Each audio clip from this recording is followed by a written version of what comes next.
Danmark og Grønland. På den ene side har vi redegjort for, hvad idealisternes syn på debatten med Grønland og Danmark er. På den anden side har vi realisternes syn på det. Idealisterne har de positive briller på. De synes, det er godt, at Danmark samarbejder med Grønland og omvendt. Begge parter får noget ud af at hænge sammen. De er afhængige af hinanden, og det kalder man interdependence. Danmark giver et årligt bloktilskud på 3,6 milliarder kroner til Grønland. På den måde er Grønland afhængig af Danmark.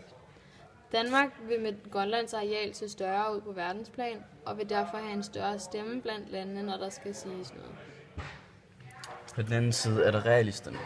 De er langt mere pessimistiske. Hvorfor skulle Danmark dog være interesseret i at lade Grønland frigøre sig, når vi har så stor glæde af deres land? Oven i det har Grønland mindst lige så meget brug for os. Med de som sagt 3,6 milliarder kroner årligt i bloktilskud, som vi sender til dem. Var det op til realisterne, ville det ikke være brug for Grønlands selvstyrelov, som blev lavet i 2009. Alle eventuelle naturressourcer, der kan eller vil blive fundet på Grønland, skal de ikke have lov til at have for sig selv. Det hører til Danmark.